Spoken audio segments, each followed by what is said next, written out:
자, 오늘은 마가복음 1장 14절 15절 제가 읽겠습니다. 요한이 잡힌 후 예수께서 갈릴리에 오셔서 하나님의 복음을 전파하여 이르시되 때가 찼고 하나님 나라가 가까이 왔으니 회개하고 복음을 믿으라 하시더라. 아멘. 하나님 나라를 가지고 오신 예수 그리스도, 하나님 나라를 가지고 오셨습니다. 수고하고 무거운 짐진 자들아 다 내게로 오라. 내가 너희를 쉬게 하리라. 네, 예수님이 그랬어요. 타락한 인생은 수고하고 무거운 짐을 지고 가는 그러한 존재로 변화됐습니다. 에덴 동산에서 마음껏 편히 살던 사람이 이제 타락한 후에는 죄의 짐, 수고의 짐을 갖다 가득 지고 살아갈 수밖에 없는 그런 인생들이 되는데, 예수께서는 이 땅에 오실 때 하나님 나라를 가지고 오셨습니다. 참 쉼과 안식이 있고 평안과 기쁨이 있는 나라, 하나님 나라를 갖다 선물하기 위해서 복음으로 오신 예수님. 자, 본문을 보겠습니다. 15절에 때가 찼고 그랬죠? 때가 찼고. 하나님께서 인간을 구원하시고자 하는 구속사의 관점에서 하나님께서 일하시고자 하는 그 시점이 이제 도달했다는 겁니다. 이 말씀이 선포된 것은 어디냐면 14절에 보니까 갈릴리입니다. 이것은 이방 지역, 이스라엘과 이방 지역의 경계선에 있는 지역이에요.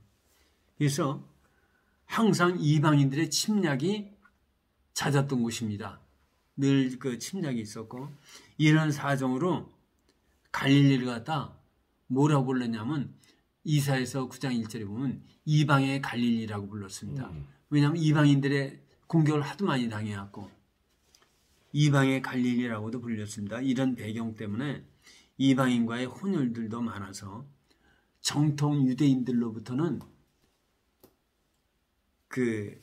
무시를 당하고 너희는 우리 백성 아니야 하고 무시를 당하고 그러는 지역이었습니다. 예수께서 이 갈릴리에서 말씀을 전하신 것은 마태복음 9장 13절에 보면은 나는 의인을 부르러 온 것이 아니라 죄인을 부르러 왔노라. 죄인을 부르러 오신 예수 그리스도. 그러니까 가장 비천한 곳, 천시를 당하는 곳, 그곳에서 이제 복음을 전하기 시작하신 거였어요. 나는 죄인이 아니다, 죄가 없다 하는 사람은 예수 그리스도와 관계가 없습니다. 그 순간 나는 죄인이 아니다, 죄가 없다 하는 그 순간 예수님과는 단절되는 겁니다.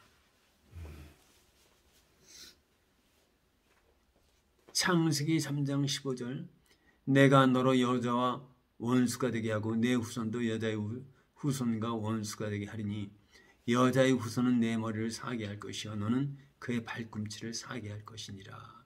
인간이 범죄한 후 하나님께서는 줄곧 여자의 후손 메시아가 오면 너희가 구원을 받을 것이라고 말씀했습니다. 하나님께서는 이스라엘 백성들에게 율법을 주시고 선지자들을 보내주셔서 하나님께로 돌아오라고 하셨습니다. 내가 이 율법을 갖다 지키면은 내가 원하는 그 수준에 도달해갖고 내 백성이 될 것이다. 그런데 이스라엘 백성들이 그렇게 살지를 못했습니다.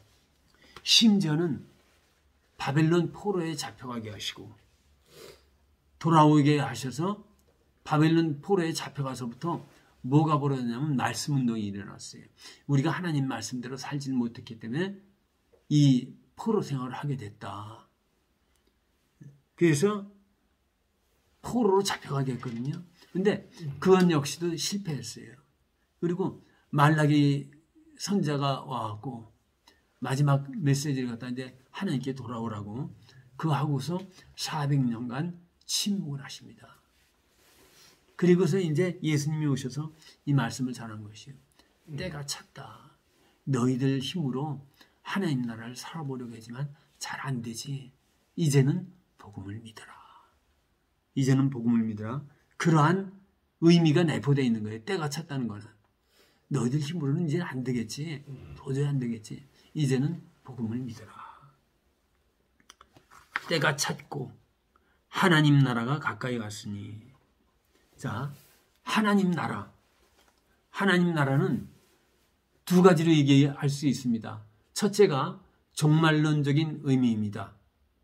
종말론적인 의미는 뭐냐면은 예수께서 재림하시면서 세상을 다 심판하시고 하나님 나라를 갖다 이루신 때입니다. 그때 세상은 하나님 앞에 심판을 받습니다. 예수님 앞에 심판을 받아요. 그러나 믿는 자들은 할렐루야하고 춤추는 때입니다.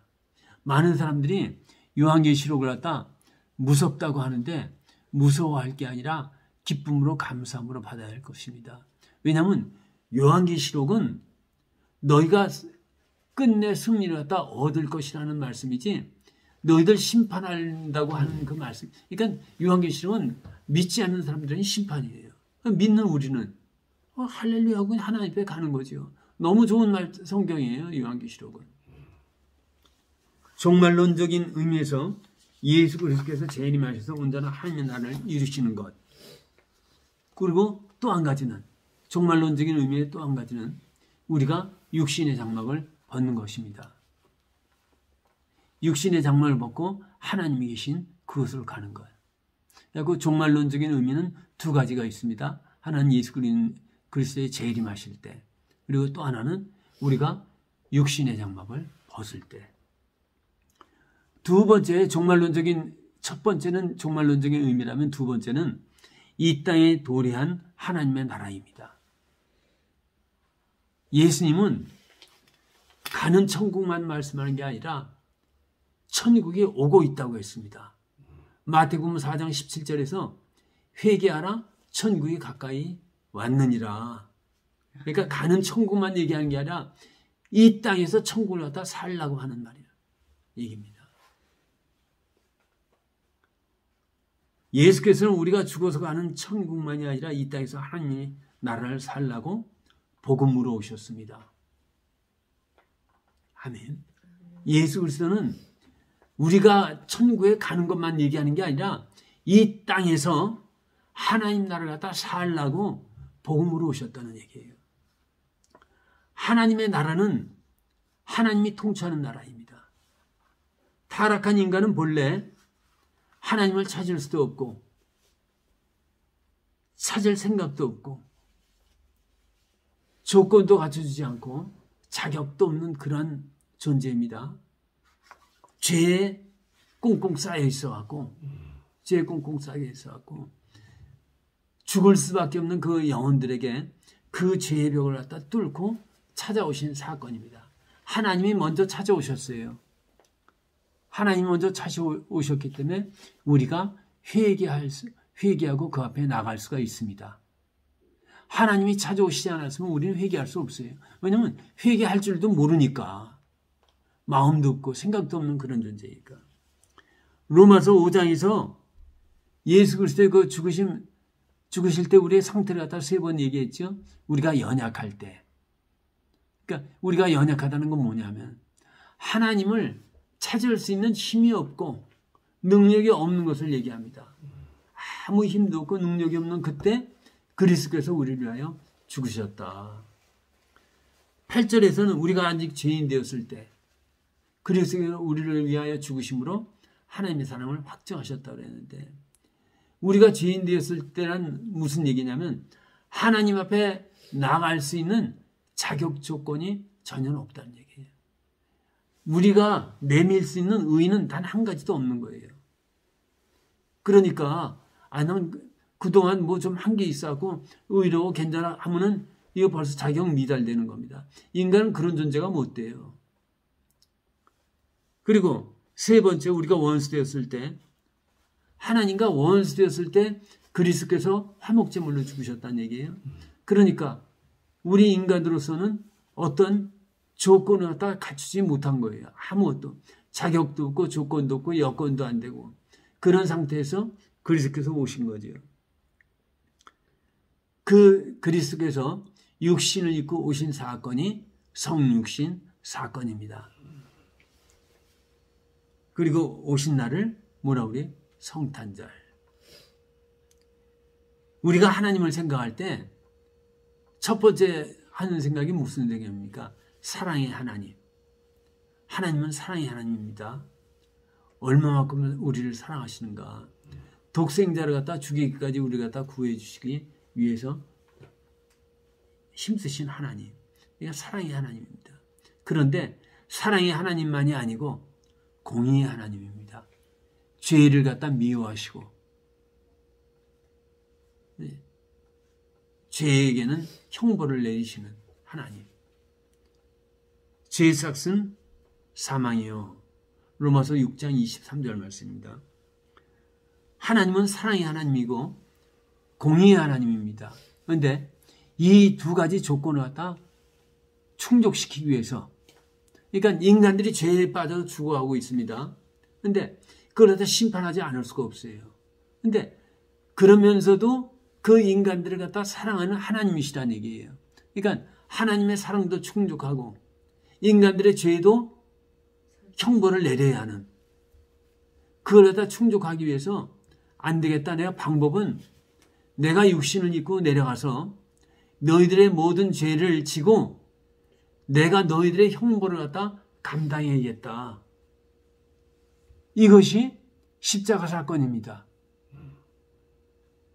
그러니까 십자가를 갖다 볼 때는 두 가지가 생각나야 합니다. 첫째는 하나님의 사랑이 하나님이 우리 갖다 그만큼 사랑해갖고 예수께서 대신 죽으신 걸 생각해야 합니다. 둘째는 내가 죄로 말미암아 죽을 수밖에 없는 존재라는 것. 그러니까 십자가는 엄청난 사건이에요. 그래서 예수께서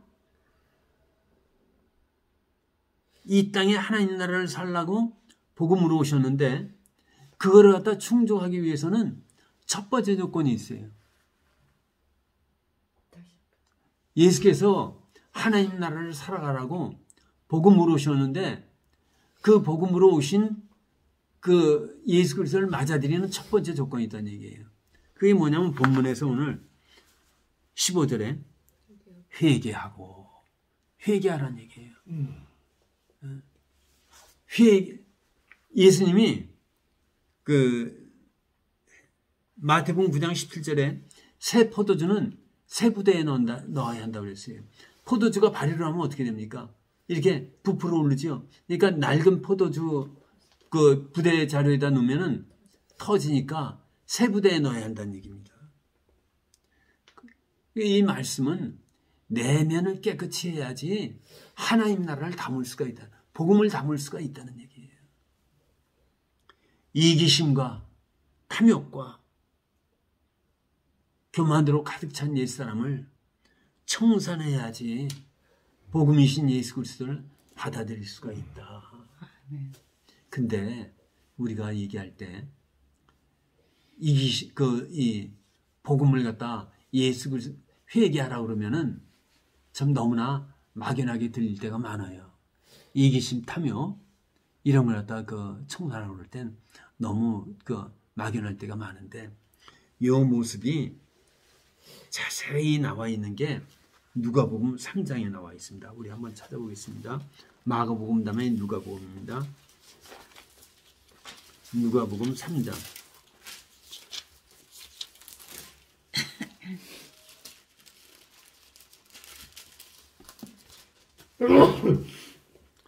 마가복음 3장. 누가복음 3장 7절부터 14절까지 우리 교독 한번 해보겠습니다. 요한이 세례받으러 나오는 무리에게 이르되 독사의 자식들아 누가 너에게 일러 장차올 진노를 피하라 하더냐. 그러므로 회개에 합당한 열매를 맺고 속으로 아브라함 우리 조상이라 말하지 말라. 내가 너에게 이르노니 하나님이 이 돌로도 아브라함의 자손이 되게 하시리라.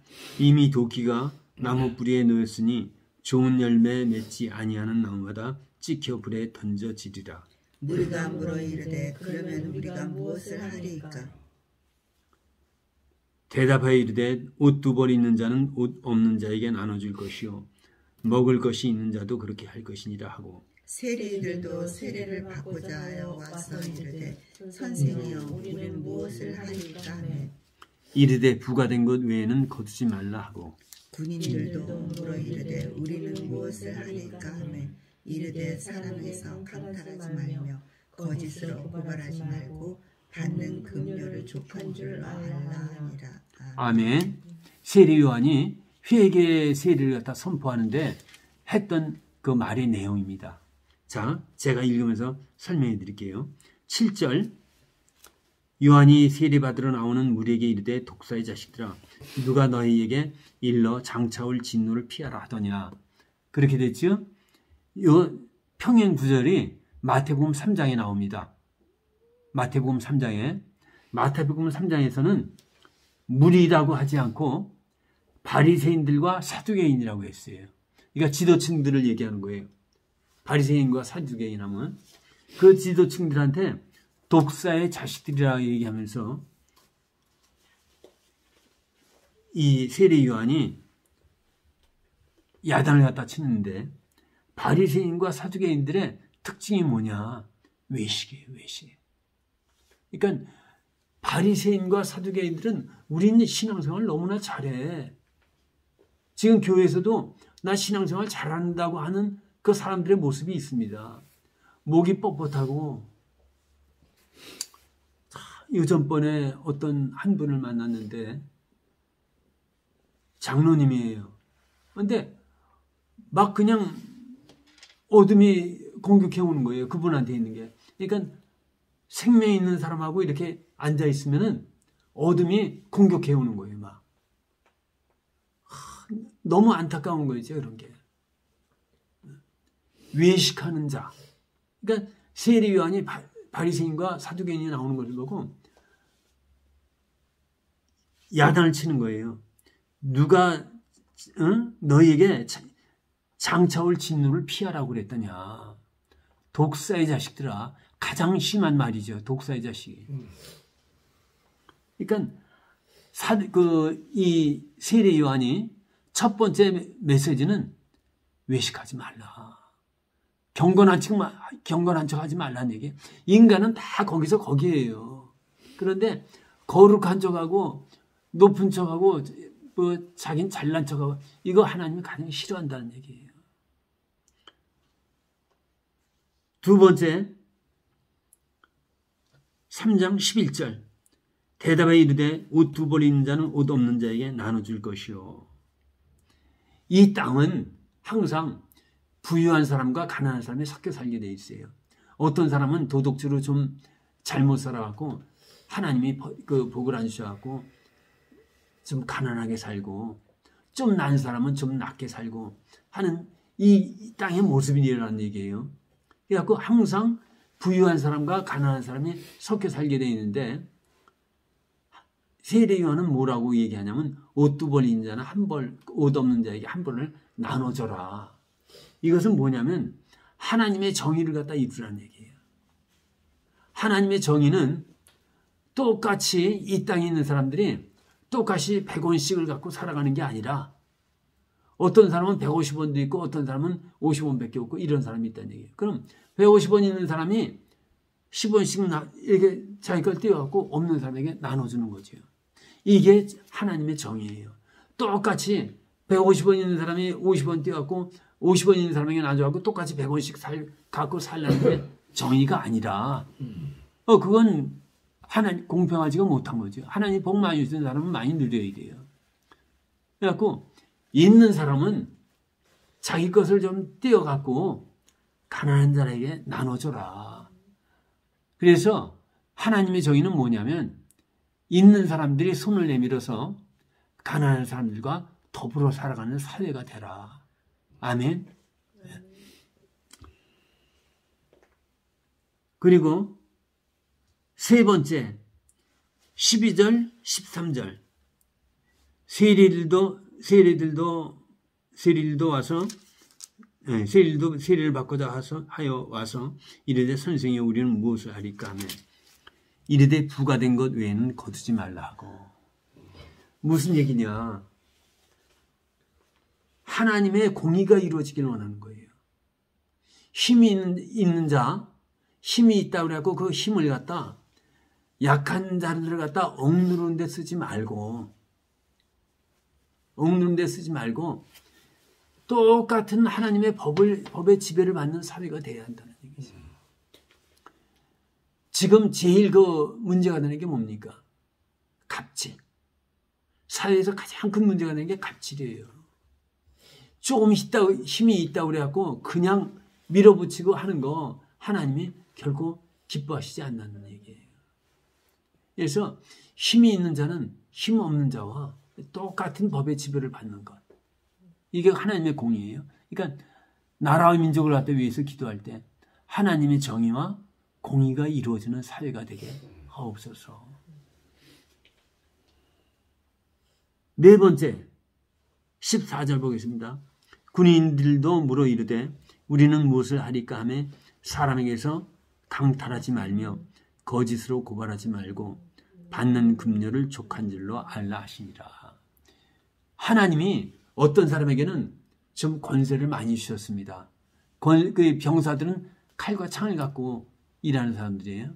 그래서 일반 백성들을 갖다 억누를 수가 있는 사람들이에요. 그 사람들에게 무엇을 얘기하냐면은 너희가 가진 힘으로 억누르지 말고 섬기며 살라는 얘기예요. 아멘. 그러니까 세례 요한이 회개 세례를 갖다 선포했다고 그러는데 그 내용은 뭐냐? 외식하지 말라. 그리고 하나님의 정의가 이루어지게 하라. 하나님의 공의가 이루어지게 하라. 힘이 있는 자는 약한 자들을 좀 섬기면서 살라. 가정도 그렇게 돼야 할 줄로 믿습니다. 가장 힘이 있는 사람이 아버지가 가장 힘이 있지요. 그러니까 아버지가 누르는 게 아니라 그 힘 갖고 가족을 섬기는 것. 아멘이죠. 아멘. 예. 엄마가 또 힘이 있을 때는 엄마가 또 그렇게 해야 되고, 자식이 힘이 있을 때는 자식이 또고, 이제 부모가 나이 들어가면 자녀들이 나이가 많아갖고 힘이 세지죠. 그 힘 갖고 부모를 갖다 공개해야 하는 거죠. 그게 하나님 나라라는 얘기입니다. 아멘. 많은 사람들이 하나님 나라의 개념을 소유의 개념으로 착각하고 있습니다. 많이 갖고 많이 누리고 이걸 갖다 하나님 나라로 생각해요. 그러니까 잘 사는 사람을 뭐라고 그래요? 돈 많은 사람을 잘 사는 사람이라고 그러죠. 정말 나라 민족을 위해서 기도할 때 뭘 기도했냐면 목소리 큰 사람이 이기는 나라가 아닌, 목소리 큰 사람이 이기는 나라가 아닌 올바른 사람이 이기는 나라가 되게 하옵소서. 올바른 사람이 이겨야지 목소리 큰 사람이 이기면 어떡합니까? 근데 뭔가 지금 세상이 잘못돼 가는 거죠. 올바른 사람이 이기는 사회가 돼야 할 줄로 믿습니다. 예. 예. 세례 요한은 너희들 힘 있는 거 갖고 섬겨라. 좀 더 가져있으면 좀 나눠주면서 살고. 똑같이 법의 지배를 받아야지 왜 너희들은 특권을 갖다 누리냐. 외식하지 말라. 너희들이 함을 얼마나 하냐. 하고 야단을 갖다 친 거죠. 그런데 이 삶을 사는 게 쉽지가 않다는 얘기예요. 모든 사람이 넘어져요, 여기에서. 자기는 가난한 사람들을 생각한다고 하면서도 보면은 으스대는 게 많고 힘으로 억누르는 게 많고 그러기 때문에 그리스도께서 오셨다는 얘기예요. 그래도 회개는 해야지 그리스도를 맞아들일 줄로 믿습니다. 그 복음을 믿으라고 그랬는데 복음의 내용은 뭔가? 오늘 아주 재밌는 말씀을 제가 드립니다. 첫 번째가 십자가. 우리가 그 하나님 나라에 들어가는 첫 번째 조건입니다. 십자가를 붙들어야 합니다. 우리가 죄인임을 깨달아야 합니다. 이것은 내가 죄인이라고 깨닫는 것은 하나님의 은혜가 아니면 불가합니다. 그렇지요? 내가 죄인이라는 건 하나님의 은혜가 비춰지지 않으면 깨닫지 못해요. 두 번째, 그리스도께서 우리 모든 죄를 지시고 십자가에서 대속의 죽음을 당하셨습니다. 이것이 복음의 첫 단계입니다. 십자가, 그리스도께서 우리의 모든 죄를 씻고 십자가에서 죽으셨다. 그리고 세 번째는 죄인임을 고백하고 그리스도의 십자가의 죽음을 나를 위한 사건으로 받아들이는 겁니다. 십자가를 붙드는 거는 잘 기억하세요. 십자가를 붙드는 거는 지금 이 가정에는 문이 잠겼지요. 밖에서 문 열려고 그러면 안 되지요. 자물쇠가 잠겨갖고. 근데 십자가는 그 자물쇠를 여는 역할을 하는 거예요. 십자가를 갖다 그 자물쇠를 갖다 열면 이제 들어갈 수가 있지요.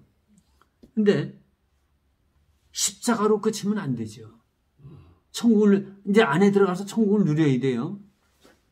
근데 너무나 많은 분들이 십자가를 붙들고 천국을 마치 소유한 것처럼 노래를 부른다는 얘기예요.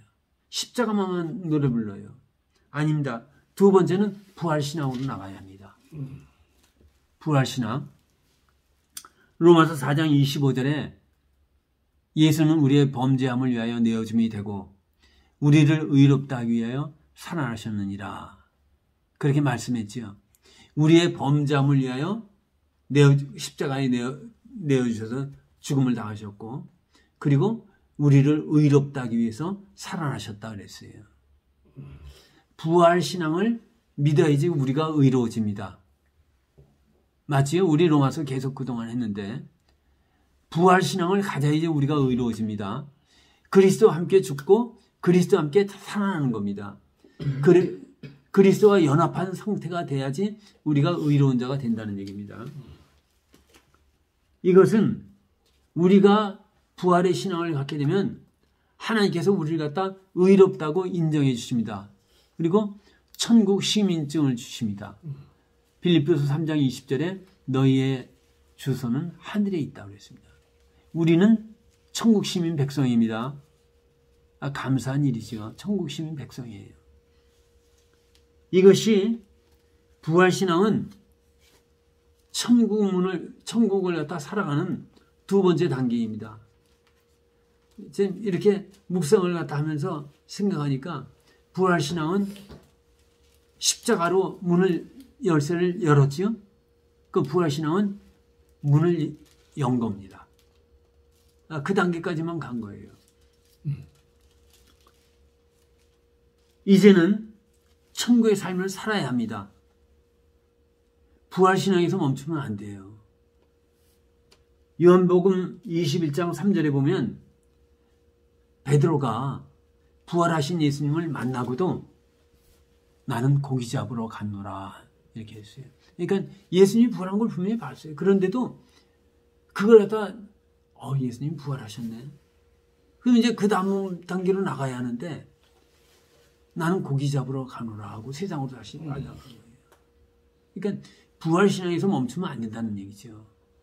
이제 문을 열었으면 그 안에 하나님 나라로 들어가야 돼요. 침노해야 돼요. 세례요한 때부터 천국은 침노를 당하느니 침노하는 자마다 천국을 빼앗느니라고 그랬는데 이제 침노하는 일이 남았습니다. 그런데 많은 분들이 십자가나 부활해서 그친다는 얘기예요. 그러면은 복음을 갖다 한 조각만 들고 이게 다라고 노래하는 거나 똑같다는 얘기예요. 수박 한 통이 있으면 수박 한 통을 받아야지 그게 한 통이지 수박에서 이만큼 띄어갖고 이게 전체라고 얘기하면 그건 다가 아니죠. 그렇죠? 그 마찬가지로 하나님 나라는 부활신앙에서 끝나면 안 된다는 얘기예요. 근데 타락한 인생은 하나님 나라를 살아갈 수 있는 능력이 없어요. 그렇기 때문에 하나님이 마련하신 장치가 뭐예요? 그렇죠. 임마누엘. 아주 학습 효과가 너무 좋습니다. 아니, 하나님 나라에 들어가는 자가 예. 그럼 하나님과 항상 같이 하는 자? 그렇지요. 그러니까 우리는 하나님 나라를 살아갈 수 있는 능력이 없습니다. 능력이 없기 때문에 그리스도께서 임마누엘이란 이름으로 오셨어요. 그러면서 우리와 동행하십니다. 요한복음 16장 13절에 그가 오시면 우리를 진리 가운데로 인도하신다고 그랬습니다. 성령께서 우리를 갖다 인도해 가면서 진리 가운데로 인도하면서 천국의 삶을 살라고 인도해 주십니다. 이해 가십니까? 네. 근데 워낙 그냥 입을 갖다 딱 다물고 하시니까 이게 이해가 되는지 안 되는지 잘. 예. 그게 힘든다는 거죠. 그러니까 경건의 얘기를 연습하는 이제 좀 나옵니다. 자, 우리가 부활신앙을 할 때 하나님께서 우리를 의롭다 하시고 자녀 삼으시고 천국 시민권을 주신다고 그랬습니다. 그리고 천국 시민으로 살아가라고 하는데 우리는 능력이 없어요. 그리스도께서 임마누엘이라는 이름으로 오셨다는 얘기입니다. 로마서 5장 1절에 그러므로 우리가 믿음으로 의롭다 하심을 받았으니 우리 주 예수 그리스도로 말미암아 하나님과 화평을 누리자. 하나님과 화평의 관계가 좋아져야 한다는 얘기예요. 하나님과 더불어 사는 삶을 사는 거죠. 부활의 신앙으로 천국을 열었다면 이제는 천국을 침노하는 삶을 살아갑니다. 아까도 말씀드렸지만 세례요한 때부터 천국은 침노를 당하니 침노하는 자마다 천국을 빼앗는다 그랬습니다. 이제는 천국을 갖다 걸어 들어가야 합니다. 근데 그 능력이 없어요. 그 능력은 임마누엘 하나님이 함께 하실 때 가능하다는 얘기입니다. 예. 너무나 많은 그리스도인들이 십자가나 부활의 신앙에서 멈춥니다. 안 됩니다. 우리는 이 땅에서 천국의 삶을 맛보고 살아내야 합니다. 이것은 하나님께서 허락하신 부분이고 우리가 살아내야 할 책임과 의무가 있는 부분이에요. 하나님은 우리에게 허락하셨어요. 왜냐하면 임마누엘 하나님을 보내주셨으니까. 그리고 이제 그분과 동행하면 되는데 그분과 동행하는 것은 우리의 책임이에요. 볼지어다 내가 문 밖에서 두드리노니 누구든지 내 음성을 듣고 문을 열면 내가 들어가 그로 더불어 먹고 그는 나로 더불어 먹으리라. 요한계시록 3장 20절 말씀. 이제는 마음을 열고 그분을 받아들여야 돼요. 그리고 주님과 함께 동행하는 삶을 살아야 할 줄로 믿습니다. 예수 그리스도에서 이 땅에 오심은 단지 죄사함과 의롭다 하심을 받게 하기 위해 오신 것이 아니라는 얘기예요. 하나님 나라를 살아내라. 이 땅에 하나님 나라의 삶을 살아가는 것. 방금도 말씀드렸지만 그 세례 요한이 광야에서 외치던 거. 너희들 의식하지 말라. 그리고 하나님의 정의가 이루어지게 살라. 하나님의 공의가 이루어지게 살라. 힘 있는 자는 섬기며 살라. 이것이 하나님 나라의 기본 틀입니다. 이 삶을 살아야 할 줄로 생각합니다. 근데 우린 능력이 없어요. 그러니까 임마누엘 하나님을 모시고 그분의 인도함을 받아야지만 가능하다는 얘기예요. 저기에서 나오는구나. 창세기에서. 경건의 삶을 살아내야 합니다. 경건은 하나님 사랑과 이웃 사랑입니다. 이웃 사랑인데 이웃 사랑할 수 있는 능력이 없어요.